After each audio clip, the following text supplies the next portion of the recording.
For being here for this very, very critical issue of health care. I'd like to begin by thanking the Endowment for letting us use their beautiful facility for today's press conference, and also the Community Clinic Association of Los Angeles and St. John's Well Child and Family Center for co-hosting this event with me and my colleagues. As you know, last week, Congress took the first step in repealing the Affordable Care Act, or Obamacare, as many of us know it.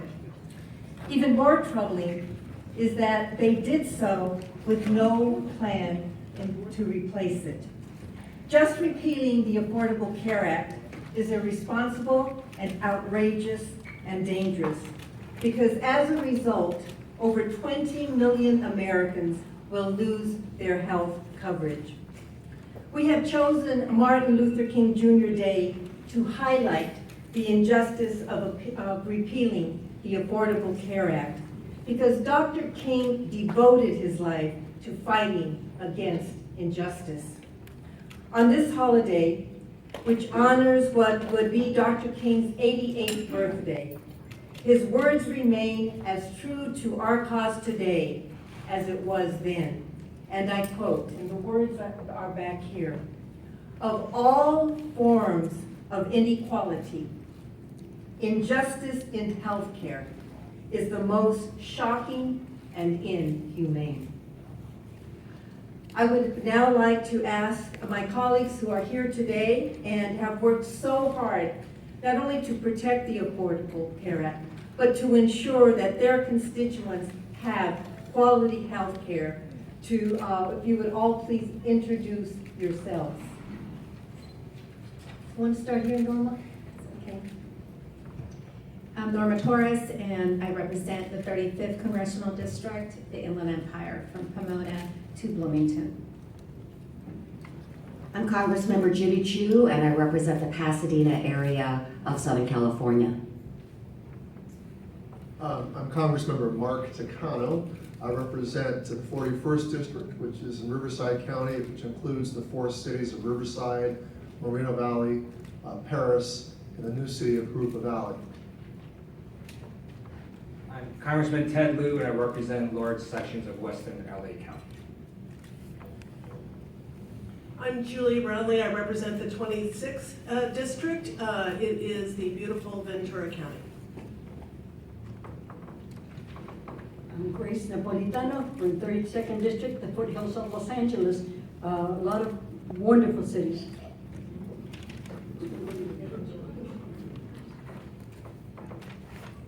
I'm Alan Lowenthal, and I represent the 47th Congressional District, which is the southeastern part of Los Angeles, the Long Beach area, and western and northern Orange County.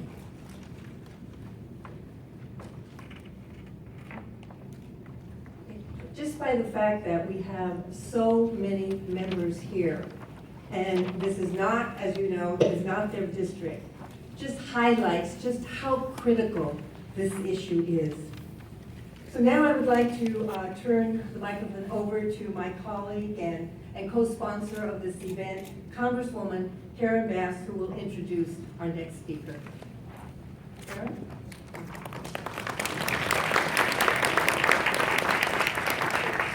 Good afternoon, everyone.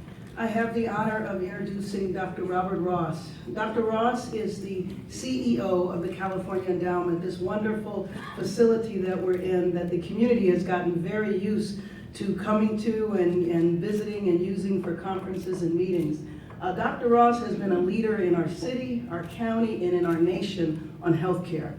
Prior to being the CEO of the California Endowment, he was a pediatrician and also a leader in healthcare in the county of San Diego. So please join me in welcoming Dr. Ross to his own facility.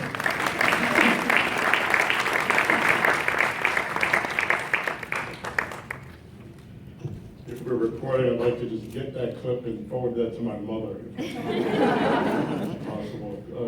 Good afternoon, I guess, to all, and a special thanks to all of these members and leaders. In particular, also our great friends at the community clinics, and I'll be bringing up Louise McCarthy in a minute. But this day is a day that is special for each one of us and for all of us. This is the day that we give to Dr. King. It is the day that we immerse ourselves in his legacy, in his vision. It is the day that we ask ourselves, are we measuring up to his promise for America, an America that was about justice and equality and opportunity, and as it turns out, particularly as you see from that quote that Congressmember Roy Van Aller referred to in her remarks, the matters of health justice and health injustice. At the California Endowment, that is our mission by virtue of our organization. We're a private foundation, we're nonpartisan, we're about health for all and health equity for all. That is the work that we do. I want to mention a couple of our board members that are here, Zach Rivard and Steve Pontel, great support from our board of directors. So our mission, we see in the work of that mission of health for all, is in line and in keeping with Dr. King's vision, of health justice for all.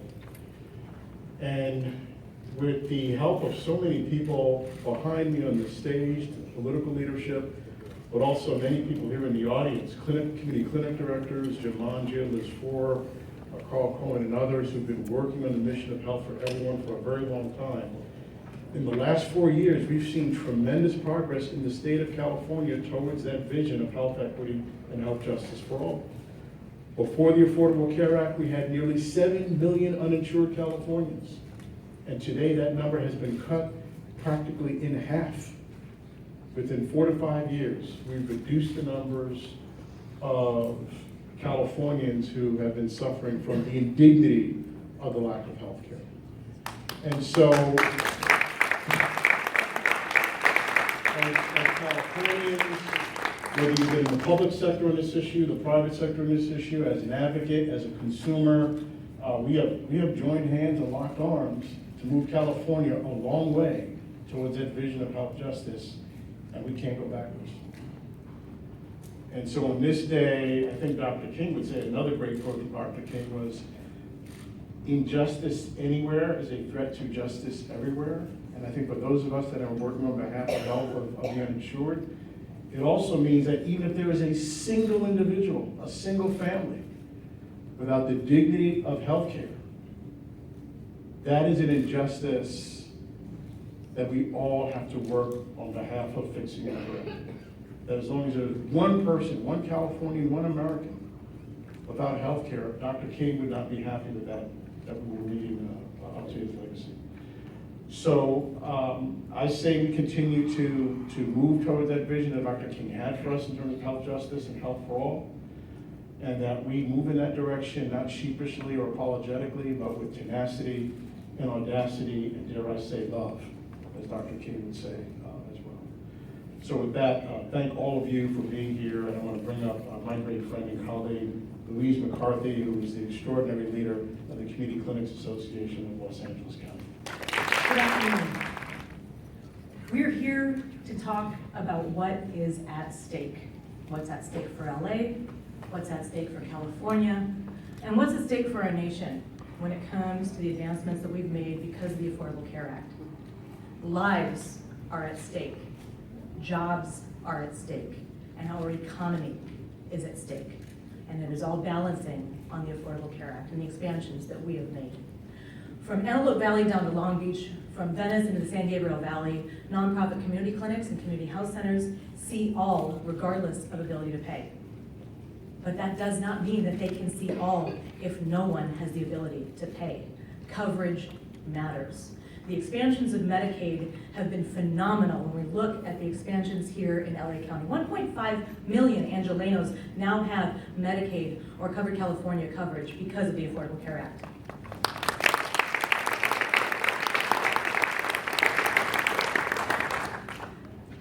For clinics, we went from majority uninsured to majority insured.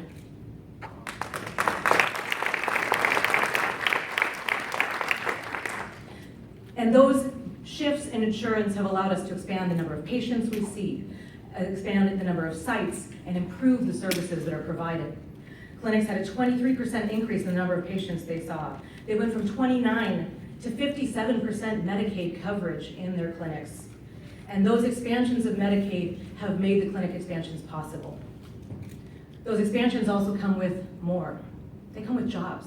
Jobs are at stake. Now we have 600,000 healthcare jobs in LA County. 600,000. 63,000 are at stake right now. In the clinics and across LA, we know that middle skill jobs in healthcare is the largest driving force of middle skill jobs in our county. It is all about growing people and helping them out of poverty. In Antelope Valley, serving Palmdale and Lancaster, they went from 25 to 235 employees in their clinic. That's a 210 employees added. East Valley and the San Gabriel Valley went from 128 to 203 employees. JWCH Health Center, serving Skid Row and other parts of LA, they added 222 employees, and the Children's Clinic in Long Beach added 140 employees just because of these expansions. This is what's at stake, and our economy is at stake. In LA, $5.8 billion in our GDP is tied up with the Affordable Care Act. In California, that's $20.3 billion. These investments aren't just into the direct provision of health care, it's also into the communities that are touched by it. Back to the Antelope Valley. Antelope Valley Community Health Center invested $3 million in new construction with local construction firms.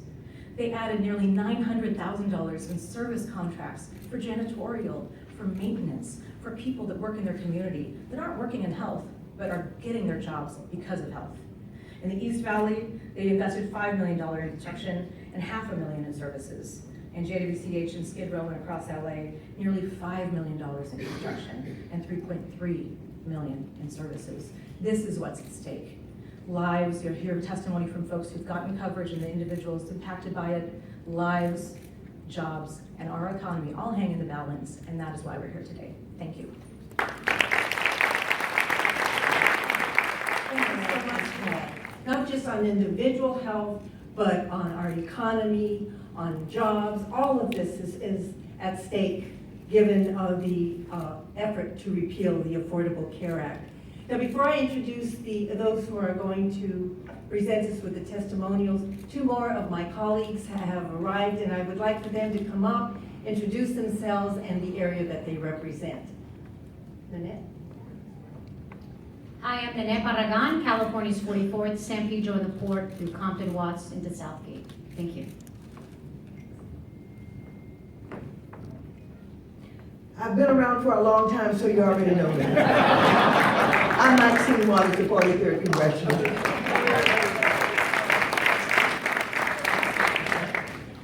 And now the reason that we are really here.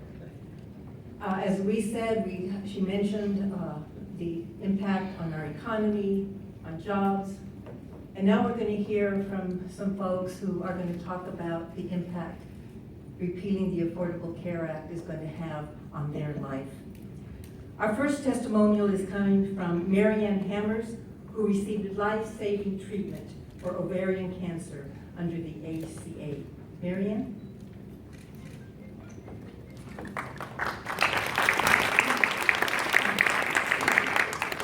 Thank you.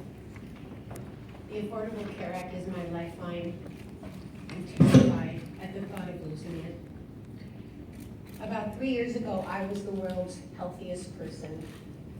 Then came the shocking diagnosis, ovarian cancer, stage 3C. The tumor growing inside of me was the size of a watermelon. I've had major surgery, chemotherapy, another major surgery, more chemotherapy, serious complications, severe side effects, and too many procedures, tests, hospital stays, and scans to count. I lost all my hair, much of my income, most of my white blood cells, and a fair amount of my dignity. Having cancer is hard. It's scary, it's sad, and it's stressful. But there was one thing I didn't have to stress about, and that was health insurance. I had purchased a silver plan through Covered California. It provides better coverage at a lower cost than anything I was able to previously get. And so here I am now, on the other side. When that happens, will I be able to get the care I need to survive? If the Affordable Care Act is repealed, I'm afraid not.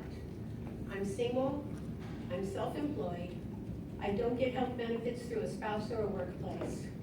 I'm years from Medicare. In the bad old days before the Affordable Care Act, insurance companies wouldn't sell individual plans to people who had pre-existing conditions like mine. Before the ACA, policies had lifetime caps that limited how much insurance companies paid. If the cost of care exceeded those limits, and cancer treatment is exorbitant, no more coverage, no more care. The Affordable Care Act is my lifeline. Without it, what will happen to me? Thank you for hearing me.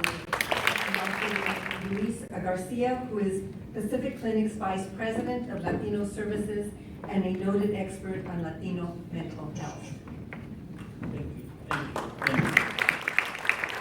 Good afternoon. It's a truly honor and pleasure to be here today to talk about mental health. It's a topic that still stigma, a big taboo in many areas. Congresswoman Napolitano and I, we started a suicide prevention program 15 years ago based on a report that say that suicide in youth, specific in 15 to 19 years old, was the third leading cause of death in our country. I consider a tragedy, a crisis, inequality, so we started this program.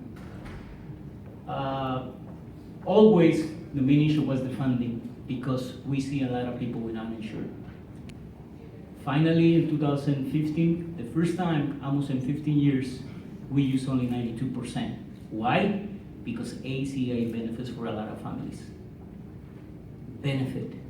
Before, we see a lot of crises, a lot of 5150s where crisis room and the hospitals, because they don't have code. And this tragedy, especially for early prevention, is extremely important. So I want to thank you for all the work, but most important, that be committed in order to preserve ACA for all the benefits. Thank you so much, and God bless you all. Another of my colleagues has just arrived. I'm going to ask him to come up and introduce himself and the area that he represents. Thank you very much, Ms. Lucille. Congressman Lou Correa, Central Orange County, saying Orange County is firmly supportive of ACA.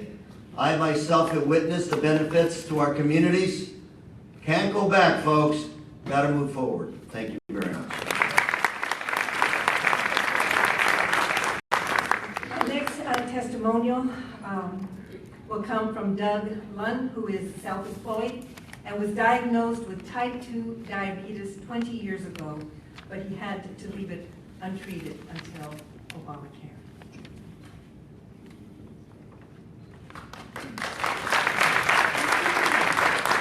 Thank you.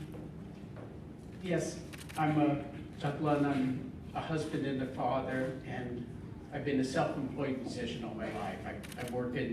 I do recording work and work in film and television. I work with people, Bruce Springsteen and other people in Chicago Code films and things.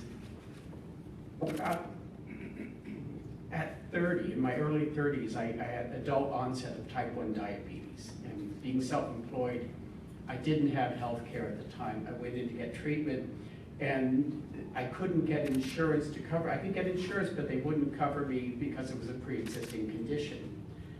And being diabetic, you need insulin, you need needles, you need supplies on a daily basis just to maintain and stay alive. And so I spent over 20 years paying cash for all my medical stuff, all my pharmaceutical needs, which went up and up and up over time. You know, unaffordable health care. And I did pretty well, but in October 2010, I started having complications. I got diabetic retinopathy, and I lost my vision in both eyes. frightening. You don't ever think this is going to happen to you, but I didn't know what I was doing. I was uninsured. The Venice Fecal Clinic connected me with Medicaid, and I got the treatment I need. I had vitrectomy surgery in both my eyes. I got my vision back. I'm back to get back in the world, back living. It's just, they made a believer out of me. And it's amazing what can happen. You never think these things are going to happen to you. You know that it goes on. But 2 years ago, in October 2014, I collapsed. I had health problems. I got diagnosed with cancer. I had 2 different types of cancer. I have a was basically a pancreatic cancer and a prostate cancer. And thanks to my coverage, I've gotten the care that I need. I've gone through 2 years, chemotherapy, radiation, things like that. And I got my life back. My big story is that 2 years ago I was dying of cancer. Now I'm living with it. I'm not cancer free. I still have both of them, but it's become a maintenance condition. I have extraordinary care and things I would not ever been able to do without the help that I got from my healthcare service that I couldn't have afforded myself. And it's a bigger issue this is bigger than just the people who are ill, because it's not just the people that have the illness and have crisis that pay for these things. It affects all the people you're connected to and the people that you're closest to, your families, your jobs, your community, all of these people. It places an incredible burden on them. And this is just essential care. I wouldn't be here talking if I didn't have this care. I wouldn't have made it through 2015. And it's been extraordinary, life-changing help for me. I can't imagine what I would do without it. Thank you so much. I'm so glad everyone's here today for this issue, because it's on a personal level. My survival is dependent upon it, and I think it's essential that we take care of this. Thank you very much. Thank you, Doug. Now, our final testimonial is going to come from Patty Amato, who's 62, who signed up for Covered California after the death of her husband because the family was no longer covered under her husband's insurance through work.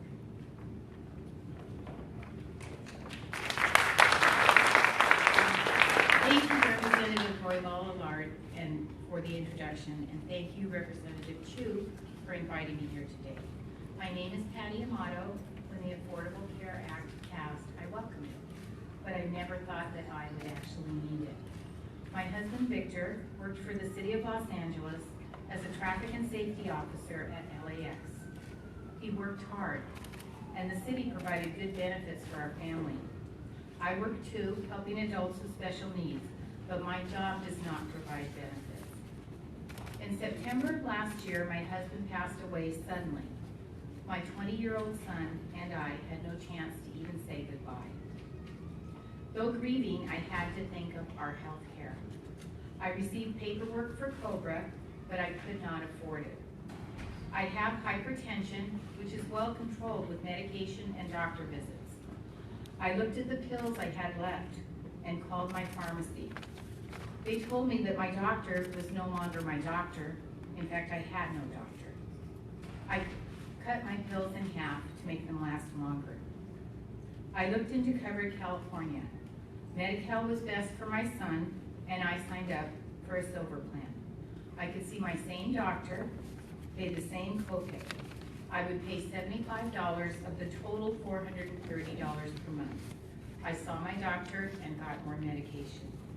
Without subsidies from Covered California, I would be uninsured. It's a frightening thought that I could enter my 60s with no health care and hypertension. I want to be here for my son who is still dealing with losing his dad so suddenly. I want to be here for my sister who has special needs and my elderly mother. My husband and I were responsible. All 3 of us worked, including my son, were careful with our money, and did not make bad life choices.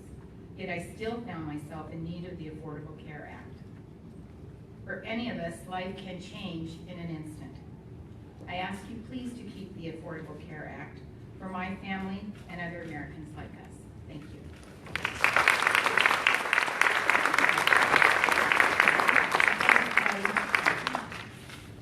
And now it's my pleasure to introduce our next speaker. She's the Democratic Vice Chair of our caucus, who will introduce our guest speaker, Linda Sanchez.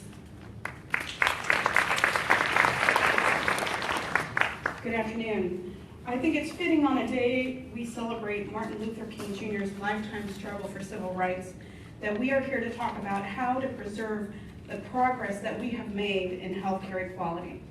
I want to thank Congresswomen Roybal Allard and Karen Bass for convening us all here today to talk about the benefits of the Affordable Care Act. And I want to thank all the members of Congress that are on stage with me, including our fearless leader Pelosi, who are here to highlight how much we have to defend the health of Californians. A tremendous amount of false information has been spread about how the ACA only helps low-income people. And while we should celebrate the fact that 20 million Americans finally have coverage because of the ACA, they are not the only people that the ACA has helped. In addition to those families who finally got coverage, 156 million Americans who get their health insurance through their employer will be harmed if the ACA is repealed. In our state alone, about 18 million Californians who currently have employer-based health insurance will suffer negative consequences if the ACA is dismantled. You just heard several people give really compelling reasons why the ACA has been a lifeline for them. Let me tell you what will happen to those with employer-based health care if the ACA goes away. Insurance companies will again be able to use lifetime caps on coverage. This means that they'll only provide health care up to a certain dollar amount, and once you use that up, they cut you loose and you're on your own. This means certain financial ruin if you or a loved one suffers an unexpected injury or a grave illness. In addition, insurance companies will be able to again deny coverage to people with pre-existing conditions like diabetes or asthma. Companies again can use the discriminatory practice of gender rating, which means that working women pay more for their health care coverage just because they're women. Insurance companies wouldn't be required to keep their employees' children on the plan until they're 26 years old. And millions of workers who work more than 30 hours a week would lose their coverage altogether. So for those of you that think the ACA only helps low-income people, think about all the benefits and safeguards that those with employer-based coverage stand to lose. In addition, you've heard how repeal of the ACA means massive job loss. Without the ACA, California would lose more than 200,000 jobs, costing the state over $20 billion in GDP. Those are real jobs for real families, and they will disappear. No one on this stage wants to see that happen to hardworking Californians. Every member here is here to fight to protect the ACA and ensure that it works better for all Americans. And that's why we need you to clamor to keep the ACA and to improve upon it. And now it's my honor to introduce our Democratic leader who traveled all the way to LA specifically for this event. Nancy Pelosi is a fierce champion for the ACA. Her tireless efforts as Speaker of the House ensured the passage of the ACA, and she continues to fight for millions of Americans whose lives depend on the availability of quality, affordable health care. Please help me welcome Nancy Pelosi.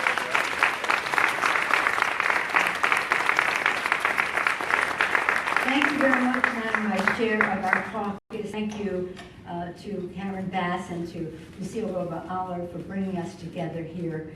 Thank you to my colleagues. I accept your compliment that our work to pass the Affordable Care Act would not have been possible without the courage and the ideas of so many people gathered on this stage. Right, Maxine? Those ideas work today. I want to thank Dr. Ross for not only his hospitality here at California Endowment, but for your leadership, Rigo, in so many ways. You and your board, thank you so much. And to Louise McCarthy, thank you. Because of our colleagues, you see the beautiful diversity of our caucus. And when we were writing the bill, the issue that related, that we wanted to address was disparity in coverage for people and access to health care. And the health clinics were an important part of our initiative to have more funding, not only for program, but for bricks and mortars, to have more clinics. So thank you. Thank you very much, Louise, for your leadership in that regard. I have always said that our most eloquent spokespersons for the Affordable Care Act are our VIPs, our special guest. And Marianne Hammers, Dr. Garcia telling the story of that family, Patty Amato and Ted Long, weren't they wonderful? They really were. And because my colleague Linda Sanchez spelled it out so clearly, it affords me to use my time to talk in a little bit of a different way about the Affordable Care Act. I want you all to know that the Affordable Care Act, Medicare and Medicaid are wedded together in this legislation. So when they want to repeal the Affordable Care Act, they are doing very serious harm to Medicare and to Medicaid. People think of Medicaid as an initiative for the working poor, and it is to a certain extent, but more than half of the money in the Medicaid is used for long-term health care for low-income and middle-income families. So when families pay down their assets and the rest, they have to go to Medicaid in order to be in a facility. And so this means that families, parents who are raising kids, who want to invest in their children, now have to take care of their parents, maybe even take them in at home. But anyway, everybody pays a price. The senior, their children, and their grandchildren for the families not being able to make the investment into their children. In California, we have the highest number, Conway Collis, who is here, instructs me about these things, the highest number, thank you, Conway, of the highest percentage of poor children in America. Not just the biggest number, we're always the biggest number, but the highest percentage of poor children. We take away Medicaid, we undermine it, we block grant it, we reduce it, we affect those children. The expansion of Medicaid has been a major factor in our country. Some governors have accepted it, some have not, but where they have accepted it, it has made a very big difference in the good health of our children.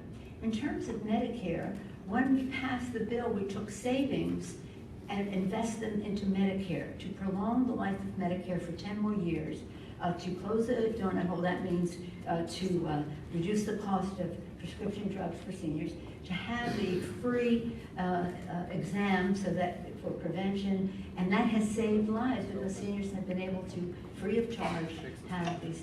The prescription drug issue is very big. Last week in San Francisco with my colleagues, we had an occasion such as this at San Francisco General. And one of our testimonies was from a person who suffered a stroke, this or that. Anyway, he said, I want you to carry this bottle around because this bottle cost me $365 a week and I have to take this bottle. And I take it every week and it's over nearly $20,000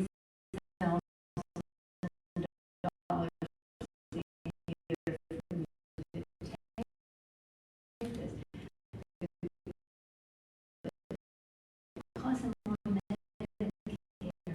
Medicaid, it is to overturn this, they impact Medicare.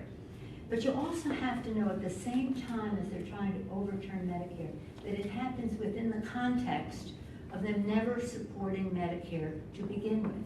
They opposed it when it was developed, when it was enacted in the beginning.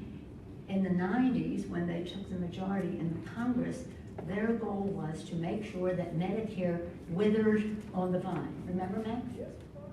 Withered on the vine. And now, in the budget of the Republicans in Congress, without getting political, they have a provision that says we will remove the guarantee of Medicare. Medicare is a guarantee. You remove the guarantee, and you destroy Medicare. So that is what is happening. It's an attitude toward the role of government in meeting the needs of the American people. All we're interested in is results. If they have a good idea, let's hear it. They've had 6 years to come up with their repeal and replace, they say. It's alliterative, but it's not realistic because we haven't seen yet what they would do. But we would hope that what they do, and our standard is the following, that they do not reduce the number of people who are covered. In fact, we're trying to expand that, not reduce the number, not increase the cost to our participants, and not diminish the benefits.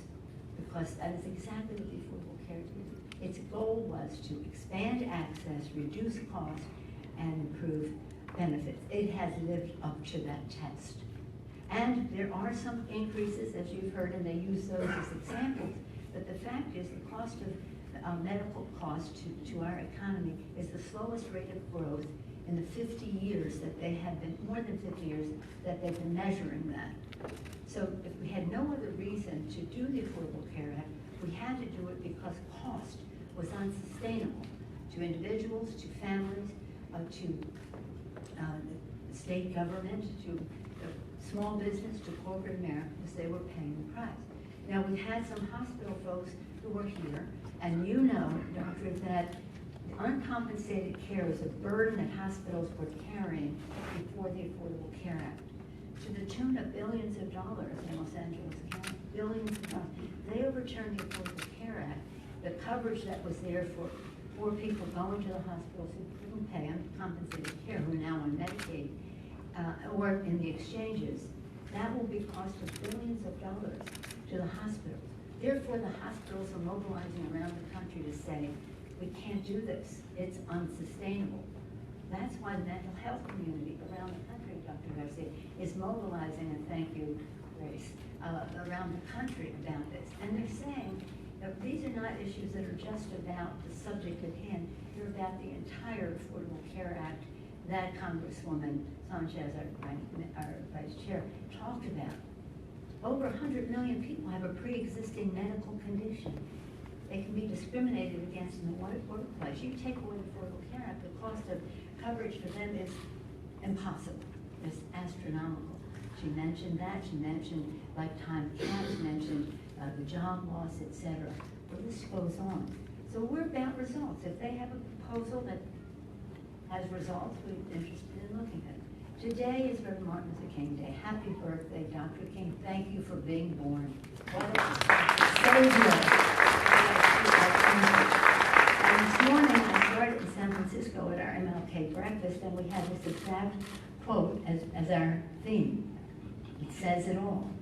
That quote was made by Dr. King June 1966, 50 years ago, more than 50 years ago. It's still true. It's still true. Our work is not done. We want to improve what we have now, not to have to fight for its survival. But I feel very confident that people understand the urgency. They understand the urgency. We talked about this, right? They understand the right? They understand the urgency. They know we have a responsibility to get it done because we see the impact on Patty's life and the story of Dr. Garcia and Marianne and Doug. And therefore we have an opportunity.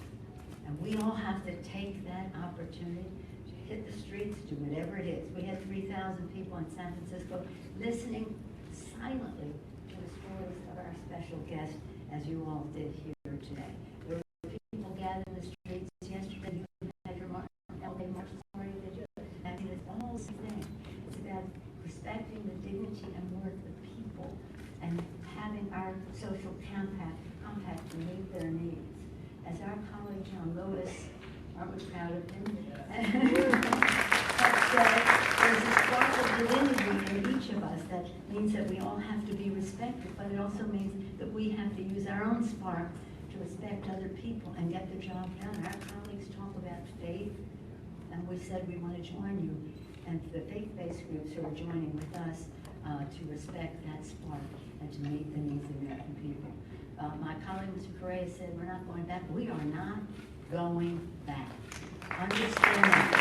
When they talk about, I told you about Medicare removing the guarantee, they also have in their budget that they will defund Planned Parenthood, which is a very, very bad idea. Say I, a mother of 5 children and 9 grandchildren.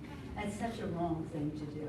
But again, disrespect for decisions that families have to make about their well-being, their health, their economic security. The Affordable Care Act stands there as a pillar of economic and health security for the American people, alongside Social Security, Medicare and Medicaid, the Affordable Care Act. It's a very strong institution. We will protect it, and I feel confident that we will because of all of you and all that you represent and all that you do. It's a value we share, and it's a fight that we are prepared to make And hopefully, as Lincoln said, public sentiment is everything. The public sentiment on this subject will take us all to a place that says, okay, show us your ideas. We want to see your place. It might be something we can respect, but we have our standards. And those standards mean, just as Dr. King said, that we not have a shocking and inhumane attitude to people in our community. So thank you all. Happy Dr. King Day. Thank you for your involvement. We have a saying, they want us to go from affordable care to chaos. They want to make America sick again. We're not going to let that happen. We're not doing that. Thank you very much.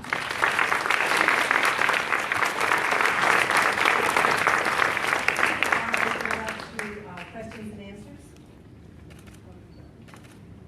They're related to this issue.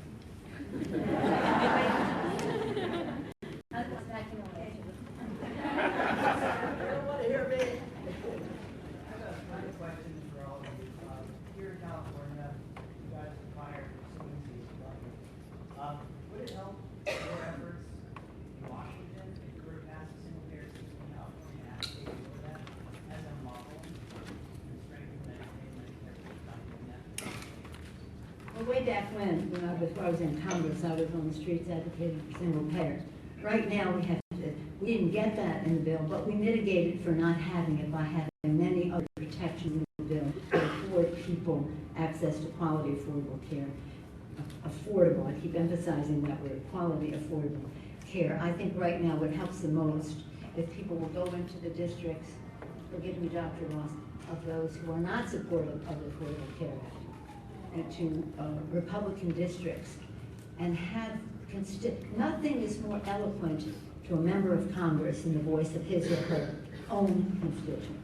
So you have friends, relatives, associates, and all the rest. Have them tell their stories to their members, because that's what we need to do. We need to persuade them to soften their approach to this, because this is about an ideological view of the role of government. They don't believe that there's a government role. That's why they don't want Medicare. That's why they want Social Security. So it's about that. So if they understand, as they weigh the equities, that this is really important. You have people who have said, keep your hands off on Medicare. Right? Well, it's a government initiative. The Affordable Care Act is a private sector initiative. Go buy insurance in the private sector. We'll give you a subsidy if you can't afford it. So the chaos that they're going to cause in the private sector is massive. The uncertainty it will inject is massive. But I think the most important thing, and I yield to my colleagues if they have another idea, is to just go into the Republican districts and have the stories that Patty and Dr. Garcia and Doug and Marianne told their own constituents, telling those stories. That's the most important thing that we can do. Any questions from the press? I think it's redundant. I was going to ask how all of us help you and what we could do to win this fight. Well, what is your hashtag here? We have a different hashtag in San Francisco. What is the hashtag here? What's the hashtag? Fight for our health. Faces of Obamacare. Faces of Obamacare. Healthcare is a human right. Post. Get that social media thing going. That's a big deal. We'll have hundreds of thousands of people who will see this because of the streaming that is going on. And people get confidence that this can be accomplished. I just tell you this, a week or two ago, we were out of session, but we had 100 groups come in, whether it was consumer union, faith-based groups. As I said earlier, mental health, disabled community, children's groups, seniors, you name it, opioids, drug addiction, all the rest of it, come in and tell us what they were doing, and they drew such strength from each other. We draw strength from you as an inspiration that you are, but also because of your activism and your commitment to this. But the social media amplifies all of that. And the more hopeful people can be, the more active they will become. And that, I think there's going to be something very special in our country that takes us to a place that's unifying. It's unifying, brings people together. for what we believe in. It didn't,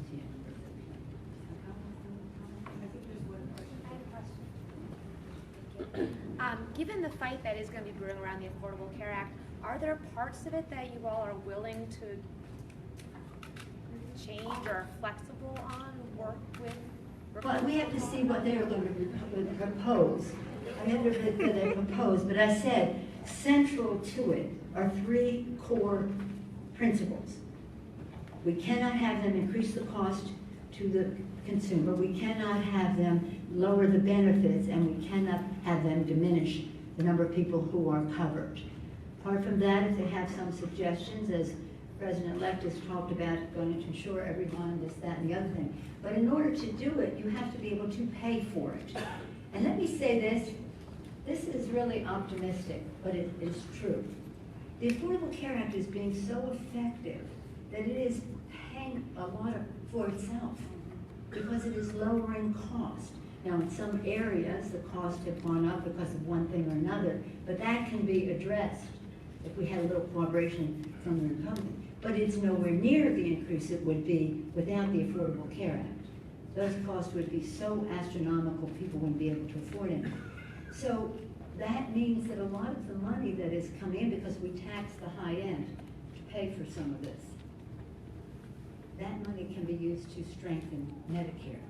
The whole thing is has an integrity about it, a oneness that is wholesome for people, but also for our budget.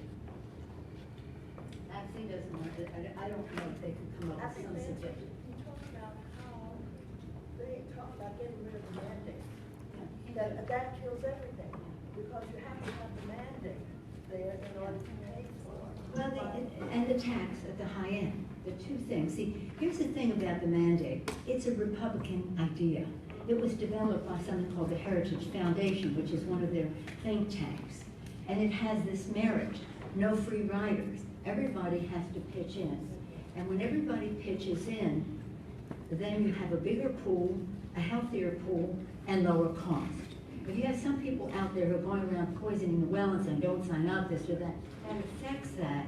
But we hope to dispel that poison, have an antidote for that poison. Let's get back to Dr. King. Dr. King and I think Dr. Ross, you were saying this about what he said, even if the poorest person, one poorest person doesn't have it. I'll do the converse of that. The wealthiest, most privileged person in America will be healthier if the poorest person in America has access to quality health care. What we learn in illness, right, doctor, is in terms of epidemiology, what we learn about disease and how it spreads and the nature of it and how it develops or not is helpful to everyone. We put a lot of money into biomedical research. I think we should put more. But that research, that power to cure, the biblical power to cure, should be available to every person in America, not just wealthy people who can afford that access.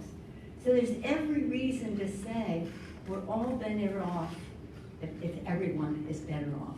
Even if you happen to be the most wealthy, whatever. It's a big issue in terms of how diseases spread, what we learn from each other. And again, conversely, I subscribe to what Dr. King said, is that unless the poorest have it, unless we even one family, but the richest family in America benefits from the poorest family in America having it. And the beautiful diversity of America is that we have disparities among our different groups, and we learn from each other about it. And some of these things, like people with HIV and AIDS have a lot to lose if they overturn this.